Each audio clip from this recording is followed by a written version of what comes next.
বাংলা ভাষায় একটা প্রবাদ আছে জানেন তো, যেমন কুকুর তেমন মুগুর। অর্থাৎ যে যে ভাষা বোঝে তাকে সেই ভাষাতেই জবাব দিতে হয়। যেমন কুকুর তাকে তেমন মুগুর দিয়েই শায়েস্তা করতে হয়। বর্তমানে ভারত সেটাই করছে। গতকাল থেকেই আপনারা বড় বড় সংবাদ মাধ্যমে সব আপডেট পাচ্ছেন কিভাবে ভারতীয় সেনা, ভারতীয় নৌসেনা, ভারতীয় বায়ুসেনা যৌথভাবে আর্মি, এয়ারফোর্স, নেভি পাকিস্তানকে জবাব দিচ্ছে। পাকিস্তানের বড় বড় শহর লাহোর থেকে শুরু করে, করাচি থেকে শুরু করে, রাওয়ালপিন্ডি থেকে শুরু করে সমস্ত বড় বড় শহরে ভারতীয় সেনা সফলভাবে হামলা চালাচ্ছে। সেই সমস্ত খবর আপনারা দেখছেন বড় বড় মিডিয়াতে। এই নিয়ে আমি কোনো আলোচনা করতে চাই না। আমাদের প্রত্যেকের এখন দায়িত্ব, নৈতিক দায়িত্ব, কর্তব্য ভারতীয় হিসাবে ভারতীয় সেনার সমর্থনে কথা বলা, ভারতীয় সেনাকে সাপোর্ট করা, যারা আমাদের জন্য, আমাদের সুরক্ষার জন্য সীমান্তে লড়াই করছে, দেশের সুরক্ষার জন্য, আমাদের মতো নাগরিকদের, সাধারণ মানুষদের সুরক্ষার জন্য দেশের সীমান্তে লড়াই করছে, নিজেদের বুকে গুলি খাচ্ছে, তাদের সমর্থনে কথা বলা।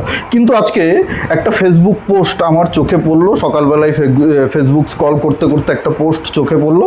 আমি আপনাদেরকেও সেই পোস্ট দেখাচ্ছি, স্ক্রিনশট দিয়ে দিয়েছি, আপনারাও দেখে নিতে পারেন। AISA ওয়েস্ট বেঙ্গলের একটি অফিসিয়াল ফেসবুক পেজ থেকে এই পোস্টটি করা হয়েছে। AISA হচ্ছে অল ইন্ডিয়া স্টুডেন্ট অ্যাসোসিয়েশন। এটা বামপন্থী একটি ছাত্র সংগঠন। SFI এর মতোই বামপন্থী একটি ছাত্র সংগঠন। এই বামপন্থী ছাত্র সংগঠনটি ফেসবুকে পোস্ট করেছে যুদ্ধ জিগির বন্ধ করার আহ্বানকে সামনে রেখে আইসার পক্ষ থেকে আজ কলেজ স্ট্রিটের কফি হাউসের সামনে প্রতিবাদ কর্মসূচি সংগঠিত করা হলো। স্পষ্ট কথা একটাই, আর একটি ভারত পাকিস্তান যুদ্ধ নয়, কূটনৈতিক আলোচনার মাধ্যমেই সমস্যার সমাধান করতে হবে। অর্থাৎ ভারতীয় সেনাকে পিছু হাঁটতে হবে, ভারতীয় সেনাকে যুদ্ধ বন্ধ করতে হবে। পাকিস্তান যুদ্ধ করবে, পাকিস্তান আমাদের উপরে হামলা চালাবে, পাকিস্তান আমাদের দেশের নিরীহ সাধারণ নাগরিকদের, সাধারণ পর্যটকদেরকে গুলি করে চলে যাবে, বুক ফুলিয়ে ঘুরে বেড়াবে, আর আমরা আঙুল চুষবো। আমরা কূটনীতির কথা বলবো। এত বছর ধরে 1947-এর পর থেকে ভারতে এত রাজনৈতিক দলের সরকার ছিল, কংগ্রেসের সরকার ছিল, কংগ্রেসের গঠবন্ধনের সরকার ছিল, বিজেপির অটল বিহারী বাজপেয়ী সরকার ছিল, বিভিন্ন রাজনৈতিক দলের সরকার ছিল, বামপন্থীদের সমর্থিত সরকারও ছিল।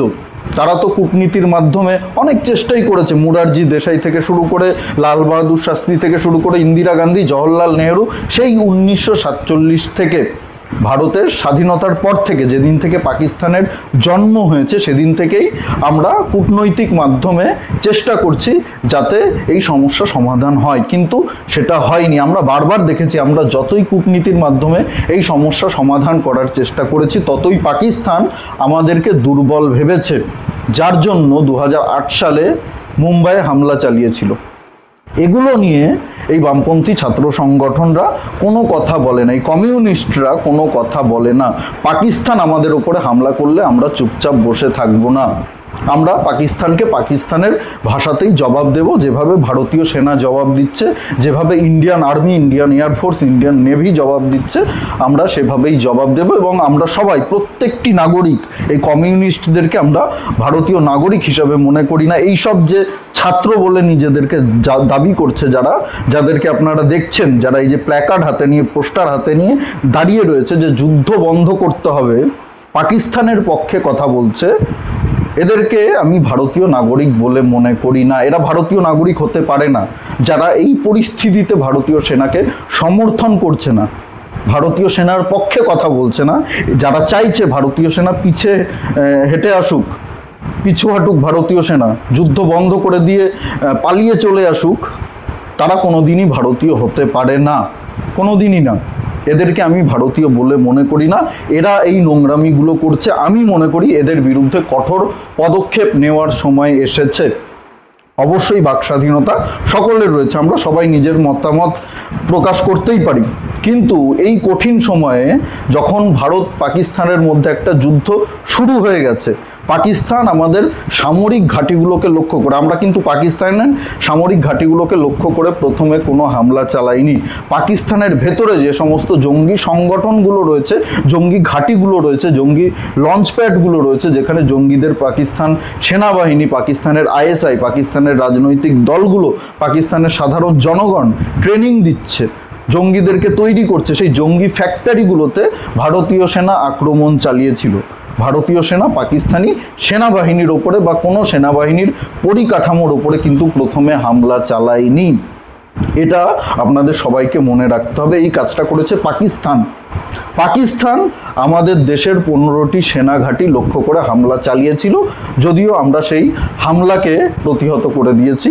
আকাশেই পাকিস্তানের সমস্ত মিসাইল, পাকিস্তানের সমস্ত এয়ারক্রাফটকে আমরা ধ্বংস করে দিয়েছি। পাকিস্তান কোনো হামলাতেই সফল হয়নি, কিন্তু পাকিস্তান আমাদের সেনাঘাঁটিকে লক্ষ্য করে মিসাইল ছুড়েছিল। তারপরেই আমরা পাকিস্তানকে জবাব দিয়েছি, এই যুদ্ধ শুরু হয়েছে। আর এই যুদ্ধ শেষ হবে যেদিন পাকিস্তানের প্যান্ট খুলে পাকিস্তানকে আমরা ল্যাংটো করে দিতে পারবো, পাকিস্তানকে আমরা শেষ করে দিতে পারবো, সেদিনই এই যুদ্ধ শেষ হবে। তার কারণ আমরা যুদ্ধ শুরু করি না, ইতিহাস সাক্ষী আছে। কিন্তু আমাদের ওপরে যদি কেউ যুদ্ধ চাপিয়ে দেয় তাহলে আমরা তাদেরকে তাদের ভাষাতেই জবাব দিই, জবাব দেব। ভারতবর্ষের মতো শান্তিপ্রিয় রাষ্ট্র আপনি পৃথিবীতে আর কোথাও খুঁজে পাবেন না। আমরা সবসময় শান্তি চাই, আমরা চাই গোটা বিশ্বে শান্তি ফিরে আসুক, কিন্তু শান্তি এমনি এমনি আসে না। আমাদের যদি কেউ শান্তিতে না থাকতে দেয় তাহলে তো আমাদেরকে যুদ্ধ করতেই হবে।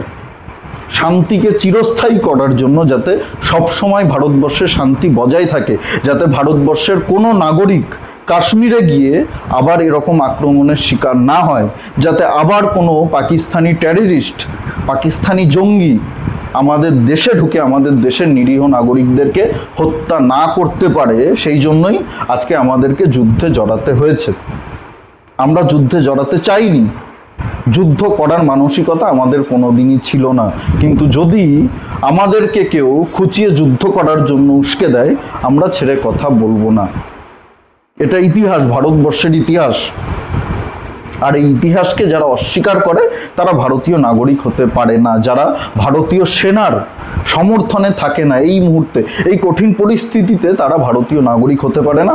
আমি মনে করি এদেরকে ধরে ধরে একেবারে পাকিস্তানে পাঠিয়ে দেওয়া উচিত। নয়তো আমাদের আর এক প্রতিবেশী রয়েছে পূর্ব পাকিস্তান, বাংলাদেশ, যাদের ভবিষ্যৎ পাকিস্তানের মতোই হতে চলেছে। সেই দেশে চলে যেতে পারে, সেই দেশে এদেরকে পাঠিয়ে দেওয়া যায়। এদের ভারতে থাকার কোনো প্রয়োজন নেই তো। এরা বাংলাদেশে চলে যেতে পারে, এরা পাকিস্তানে চলে যেতে পারে। এদেরকে ভালো করে চিনে রাখুন, এদের মুখগুলো ভালো করে দেখুন, এদের চেহারাগুলো ভালো করে দেখুন। এরা তো আমাদের রাজ্যেই থাকে, এরা তো পশ্চিমবঙ্গেই থাকে, এরা তো বাংলাদেশে পাকিস্তানে থাকে না। এরা এই রাজ্যে বসে এই সমস্ত নোংরামিগুলো, এই সমস্ত বদমাইশিগুলো করছে চীনের ফান্ডিংয়ে, পাকিস্তানের ফান্ডিংয়ে। এরা আপনাদের পাড়াতে থাকে, হয়তো আপনার প্রতিবেশী। এরা তো ভিন গ্রহ থেকে আসেনি, অন্য দেশ থেকে আসেনি, আমাদের রাজ্যেই রয়েছে। এদেরকে চিহ্নিত করুন, এদেরকে খুঁজে বের করুন। এরা যদি আপনার প্রতিবেশী হয়, আপনার বাড়ির পাশে এদের বাড়ি হয়, বাড়ি থেকে বের করে এদেরকে রাস্তায় ফেলে ল্যাংটো করে পেটান। আমি বলছি, পেটান এদেরকে। উচিত শিক্ষা দিন এদেরকে, যাতে ভবিষ্যতে এই ধরনের কাণ্ড কেউ ঘটাতে না পারে ভারতবর্ষের মাটিতে দাঁড়িয়ে।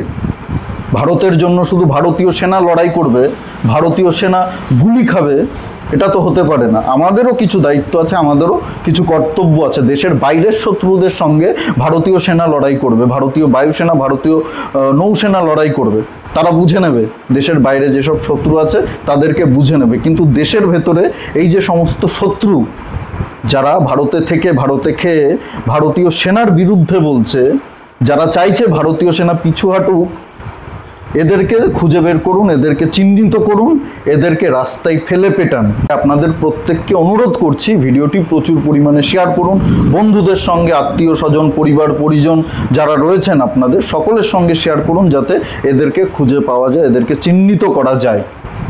আর কমেন্ট করে অবশ্যই আপনাদের মূল্যবান মতামত জানাতে ভুলবেন না। জাগরণ বাংলা ইউটিউব চ্যানেলে নতুন হলে, আমাদের চ্যানেলে নতুন হলে চ্যানেলটি অবশ্যই সাবস্ক্রাইব করে পাশে থাকুন, পাশের বেল আইকনটি প্রেস করে দিন। আমাদের প্রতিটি ভিডিওর নোটিফিকেশন আপনাদের কাছে সবার আগে পৌঁছে যাবে। সবাই খুব ভালো থাকুন, সুস্থ থাকুন, আশেপাশে সবার খেয়াল রাখুন। ভারতীয় সেনার সমর্থনে কথা বলুন, ভারতীয় সেনাকে সমর্থন করুন। জয় হিন্দ, বন্দে মাতরম, ভারত মাতা কি জয়।